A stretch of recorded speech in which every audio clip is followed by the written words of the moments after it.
ஜீவன கோளாறு கிடையாது, கிரக கோளாறு ஆடிட்டு இருக்கு. பையனோட ஜாதகப்படிங்கிறது வீட்டுக்குள்ள ஆடிட்டு இருக்காதான் நீங்க சரி பண்ணணும். சுபிட்சமா இருக்கு, தெய்வங்கள் நல்லா இருக்கு. இப்ப குறை ஒன்றும் கிடையாது. குறை இருந்தால் நான் சொல்லலாம். புரியுதா? நாளைக்கு எங்க போகிறீங்க? நான் அவங்க தாலுக்காவுக்கு வர தபால் போடுறேன்னு இருக்காரு. சரி, இவனை போய் மோதிருக்கான். சரி, நல்லா இருக்கு, தெய்வத்தினால குறை கிடையாது. ஆனால் மனையில் வந்து மன உளைச்சல இருக்கிற மனக்கடனும் வருமானம் பத்தாது. வீட்டுக்குள்ளே எந்த நேரம் பார்த்தாலும் கீரிமாம தான் இருக்கும். குடிமானங்கிறதே இல்லை. இருந்தாலும் உனக்கு அந்த இடத்துக்குள்ளங்கிறது இரும்பு என்ன வேலை பார்க்குறீங்க? இரும்பு சம்பந்தமான வேலை. மீனவரம் பண்ணிக்கிட்டு இருந்தான். இப்போ இடையில கொஞ்சம் நாளாக 2 மாதமும் போகல, வயவெளிக்கு போயிடுச்சு. ஏன்னா அந்த இடத்துக்குள்ள வருமானத்தை காட்டுது. வருமானம் வரும், நல்ல செலவாக இருக்கணும். பையன் என்ன படிச்சிருக்காரு? பையன் 12 படிச்சிருக்கான். இப்போ எங்கே இருக்கான்? வீட்டில். வேலைக்கு மாதிரி போகலையா? வேலைக்கு அனுப்பலாமா? வேலைக்கு தான் கேட்டுக்கிட்டு இருக்கிறான். பேங்க்ல வேலைக்கு வேலைக்கு ரெடி பண்ணுங்க, வேலை கிடைக்கும். புரியுதா? உன்னுடைய மனக்கட்டுங்கிறது வீடு கட்டிருக்கணும். கட்டிட்டீங்களா? இன்னும் பூர்த்தி ஆகாமல் நிற்கிது. அதை ரெடி பண்ணி தரேன். 2வது உனக்கு வருமானத்தை உண்டாக்கி தரேன். வீட்டுக்குள்ளே எந்த நேரம் பார்த்தாலும் ஏதாச்சும் சின்ன சின்ன பிரச்சனைகள் வந்துக்கிட்டே இருக்கணும். அதை நான் சரி பண்ணி தரேன். மனையில் தெய்வங்கள் இருக்குது, தெய்வத்தினால ஒன்றும் குறை கிடையாது. அக்கம் பக்கம் ராசியாக இருக்கணும். இருக்காங்களா? இப்போ இடையில நான் பேச மாட்டோம், வீட்டில் பேசி தான் இருக்காங்க. அது பேசுவாங்க. வேறு என்ன கேட்கணும் கேட்டேன்? வேறு என்ன நடந்தது? என்ன நடந்துக்கிட்டு இருக்கு? அது வீட்டிலங்கிறதோ மன உளைச்சல். புரியுதா? அந்த இடத்துக்குள்ளங்கிறது 2 பேருக்குமே ஒரு குடிமானம் இல்லாமல் இருக்கும். புரியுதா இல்லையா? அதுதான். வேற என்ன கேட்கணும்? பொன்னாடிக்குள்ளே சண்டை பிரச்சனைகள் இருக்கு. ஏதாச்சும் நீ ஒரு பக்கம், புள்ள ஒரு பக்கம், மனைவி ஒரு பக்கமா இருக்கு. உனக்கு குடிமானம் இல்லாமல் இருக்கு. அந்த இடத்துக்குள்ள கோவ ஆக்கர்ஷம் அதிகமாக வருது. கந்திஷ்டிவமும் கொஞ்சம் நிறையா இருக்கு. புரியுதா? இருந்தாலும் அந்த மனங்கிறது வீடு கட்டி பூர்த்தியாக இருக்கணும். இன்னும் பூர்த்தி ஆகாமல் இருக்கு. அதை பூர்த்தி ஆக்கி தரேன். வேற என்ன கேட்கணும்? குடும்பத்தை பொன்னாடி சொன்னவங்க கேட்கணும். அதெல்லாம் சரி பண்ணிடுறது. எதுனால கேட்டீங்கன்னா, எது இடத்துல எதுவுமே சரியான குணம் இருக்கு. உன்னோட இருப்பிடங்கிறது ஊர் பிரச்சனை, வேலை தகராறு நடந்திருக்கணும். புரியுதா? அந்த இடத்துக்குள்ள வந்து பிரச்சனை இல்லாத சண்டை வரும். போலீஸ் பிரச்சனை வந்துதான். போலீஸ் பிரச்சனை வரல, வந்து வர வேண்டியது வரல. தெரு பிரச்சனை வந்துதா? தெரு பிரச்சனை தான். ஊருக்குள்ள அவங்க சண்டை போடுறாங்க, நானும் எதாவது குடிச்சிட்டு சண்டை போட்டுருப்பேன். அதுதான் ஊர் பிரச்சனைன்னு காட்டுது. நீ வந்து செய்வன கோளாறு இருக்குமான்னு வந்து கேட்குற. இருக்கா இல்லையா? எனக்கு அதான் தெரியும். செய்வன கோளாறு கிடையாது, கிரக கோளாறு ஆடிட்டு இருக்கு. பையனோட ஜாதகப்படிங்கிறது வீட்டுக்குள்ளே ஆடிட்டு இருக்காதான் நீங்கள் சரி பண்ணணும். இல்லை, நம்ம திருப்பூரில் போய் முன்னாடி வேலை பார்த்தப்ப இந்த மாதிரி பெரிய மனவாசலாக இருக்கு. எனக்கு வீட்டில் எதுவும் பிரச்சனை போய் பார்த்தீங்களா? பார்த்தேன். எங்கே அப்போ சொன்னாங்க, இந்த இதில் திருப்பூரில் கரூர் பக்கத்தில் பார்த்தாங்களா? என்ன சொன்னாங்க?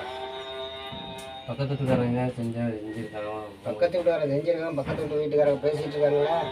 பேசுகிறாங்க. அவங்களாம் வந்து சாப்பிட்றாங்களா? அவங்க வீட்டு பக்கம் போனதே கிடையாது. நீ போகல, அவங்க வந்து எல்லாம் கை நினைக்கிறாங்களா? செய்கிறவங்க எப்படி வந்து செய்வாங்க? செஞ்சவங்க வந்து வாசலே வரமாட்டாங்க, பயந்துக்கிட்டு. புரியுதா? நான் எதுவுமே சொல்லல. அந்த மாதிரி பிரச்சனை இருக்கு, சம்பாதிச்சு காசு கொடுத்தாங்க மட்டுக்கு பெரிய நீ என்கிட்ட சொன்ன, நான் தானே சொன்னேன். அதனால நான் என்ன கேட்டாக்கா, இந்த இடத்துல எதுவும் பிரச்சனையா, வாஸ்து கோளாறு பிரச்சனையா, இல்லை எதுவும் செய்வான கோளாறு இருக்கா? செய்வான கோளாறு கிடையாது, கிரக கோளாறு. கிரக கோளாறுங்கிறது இந்த பொட்டாசியம் முடிஞ்சுன்னா சரியாக வரும். இது எவ்வளோ நாள் இருந்து இருக்கு கிரக? எனக்கு வந்து 3.5 மாசமா இருக்கு. அதுக்கு முன்னால அந்த மாதிரி கஷ்டப்பட்டுருக்கேன். அது என்ன பிரச்சனை? அது வந்து உங்களுக்கு வந்து கஷ்டம்னா வருமானத்தில் கஷ்டம். வீட்டில் கட்ட காசு போட்டிங்களா, அதில் அந்த வருமானம் உடம்பு போயிடும். ஏதாச்சும் பிரச்சனை, ஏதாச்சும் ஒன்று பண்ணிட்டு இருந்தா சொன்னேன். ஜாதகத்தில் கோளாறு இருக்கிறதுனால ஏதாச்சும் ஆஸ்பத்திரி செலவு நடக்கும், இல்லை மன உளைச்சல் ஏற்படும், மன கஷ்டம் ஏற்படும். நீ மனசை போட்டு குடைப்பிட்டு இருப்ப. செய்வன கோளாறா என்னன்னு கேட்ப. ஆனால் செய்வன கோளாறு செஞ்சவங்க வந்து பக்கத்து விடுன்னு சொல்லியிருக்காங்க. அந்த பக்கத்து கொடுக்குறவங்க வீட்டில் உட்காந்து சாப்பிட்றவங்க உட்காந்துருக்காங்க, பேசிகிட்டு இருக்காங்க. அப்புறம் என்ன? அதான் திரும்ப நான் சொல்றேன். திருப்பூர்ல போய் ஒருத்தர் கேள்விப்பட்டு தான் போனப்போ வந்து எதுக்கு சொன்னாரா? இல்லை, நான் எதுவுமே சொல்லலை. குடும்பத்தை பார்க்க வந்தவங்க மட்டும் தான் சொன்னேன். இந்த மாதிரி உனக்கு வந்து முன்னேற்றத்துக்கு கூடாத அளவுக்கு பண்ணியிருக்காங்க, 2 ஆம்பளை 3 பொம்பளை பண்ணியிருக்காங்க அப்படின்னு சொன்னாங்க. எதுக்கு செய்யணும் உனக்கு? இதான் அவங்ககிட்ட இடத்த எடுத்துக்கிட்டியா, இல்லை அவங்ககிட்ட போய் சண்டை வளர்த்தியா, போனியா? எதுவுமே இல்லையே. நான் 2 இடத்துல பார்த்துருக்குறேங்க. பார்த்துட்டு சொன்னாங்க அந்த மாதிரி. எனக்கு அதனால தான் எனக்கு பெரிய மன உளைச்சலாக இருக்குது. எனக்கு அதுதான் உனக்கு கிரக கோளாறுல மன உளைச்சல் நிறைய ஏற்படும். இப்போ 1 மாதம் 2 மாதம் அந்த பிரச்சனை இல்லையே. அந்த இடத்துக்கு போனதுல 1.25 வருஷமா இடம் அங்கே சரியில்லை. அது முதல்ல தெரிஞ்சுக்க. 1.25 வருஷம் அந்த இடம் சரியில்லை. சொல்லி நினைக்கிறாங்களா? அதைத்தான் அது கவலையா இருக்கு. இப்ப நீங்க எது அதை பத்தி கவலைப்படக்கூடாது. அவனுக்கு இப்ப டயம் நல்லா இருக்கு. ஒரு 3 மாசத்துக்கு டயம் நல்லா இருக்கு. 3 மாசத்துக்கு. ஆமா. அதனால அவனை ஒண்ணும் இப்ப பண்ண முடியாது. சரி. அதனால இந்த டயம் முடிஞ்ச பிறகுதான் அவனுக்கு ஏதாச்சும் நடக்கும். அதனால நீங்க கொஞ்சம் பொறுமையா தான் இருக்கணும். சரி, அதான் கேட்டு வர சொன்னோம். புரியுது உங்களுக்கு? ஏன்னா அவங்க எது நடந்தனா நம்ம உங்க மேல சந்தேகப்படக்கூடாதுல்ல. ஆமா ஆமா. சந்தேகப்படக்கூடாது. அது படிக்கும். படிக்குது. இப்ப எல்லாமே அங்க சுபிட்சமா இருக்கு. தெய்வங்கள் நல்லா இருக்கு. இப்ப குறை ஒண்ணும் கிடையாது. குறை இருந்தா நான் சொல்லலாம். புரியுதா? வேற என்ன கேட்கணும்? அந்த அவ்வளவுதான். அவ்வளவுதான். உங்களோட பிரச்சனைங்கிறது இப்ப எப்படின்னா எல்லாம் அமைதியா இருக்காங்க. எதுவும் பிரச்சனை எதுவும் இல்லையா? இல்ல, எல்லாம் அமைதியா இருக்காங்க. செய்வன கோளாறு எதுவும் இல்ல. எதுவும் கிடையாது. அதான் நம்ம அப்பயே சரி பண்ணிட்டோம். அப்புறம் என்ன மாதிரி உங்க பையன் வந்து இப்ப எப்படின்னா நீங்களா குடுப்பீங்களான்னு அவர் எதிர்பார்க்கிறாரு. நீங்க எதுவும் குடுப்பீங்க, கூப்பிட்டு குடுப்பீங்க அப்படின்னு எதிர்பார்க்கிறாரு. ஆனா நீங்க இப்ப வந்து இப்ப எதுவும் கொடுக்க கூடாது அப்படி நீங்க நினைக்கிறீங்க. மனசு அது. ஏன்னா போலீஸ் ஸ்டேஷன் வரைக்கும் போயிட்டு வந்தாச்சு. போலீஸ் ஸ்டேஷன் வரைக்கும் போயிட்டு வந்தாச்சு. அதனால ஒண்ணு வேண்டாம். அவங்க பட்டு அப்படி இருக்கட்டும், நம்ம பட்டு அப்படி இருப்போம். வேற என்ன கேட்க போறீங்க? அவ்வளவுதான். சரி, அப்புறம் நம்ம பிரச்சனை இல்லைன்னா எதுக்கு நான் வந்துகிட்டு இருக்கிறேன்னா பிரச்சனை எதுவும் இருக்கா இல்லையா இருந்தாதான் நான் சொல்லுவேன். இல்லைன்னா சொல்லுவேன். அதான் கேட்டேன். அதுதான். அவ்வளவுதான். நான் என்ன செய்தி வந்துட்டு போய்கிட்டே இருப்போம். பிரச்சனை எதுவும் இருக்கா இல்லையான்னு தெரிஞ்சுக்கலாம். அவங்கதான் நாளைக்கு பஞ்சாயத்தை யார் ஊருக்காரங்க வருவாங்களா? ஊருக்காரங்க வருவாங்களாங்க? கூட்டமா?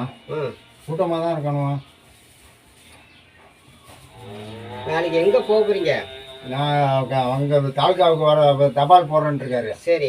இவனுக்கு போய் மோதிருக்கான். சரி. தபால் போட்டு நான் வர வைக்கிறேன், அன்னைக்கு நீங்க வாங்க அப்படின்னு சொல்லியிருக்காங்க. தபால் வந்தால் போக போறீங்க? போக போறோம். அவள் சீக்கிரம் வராது. நாளைக்கு வர சொல்லுவாங்க. நீங்க இந்த எம்ஜம் 90 மடியில வச்சுங்க. போங்க. உங்க பக்கம் தீர்ப்பாகும்.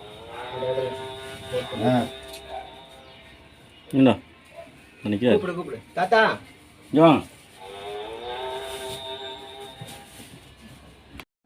எல்லா அத்தாச்சும் உங்கள்கிட்ட இருக்கு. நான் லெட்ரு போட்டு வர சொல்லுன்னா அவங்க அனுப்பிச்சி விட்டுருக்காங்க. லெட்ரு வந்தா போங்க. தீர்ப்பு உங்க பக்கம் தான் கேட்பாங்க. எல்லாத்தையும் காமிக்க போறீங்க. புரியுதா? அப்படிங்கும்போது அவங்க பக்கம் எதுவும் தீர்ப்பு வராது. அதை அப்படி போனீங்கன்னா இந்த எம்ஜம் 90 மடியில வச்சுட்டு போங்க. நம்ம மடியில வச்சுட்டு போங்க.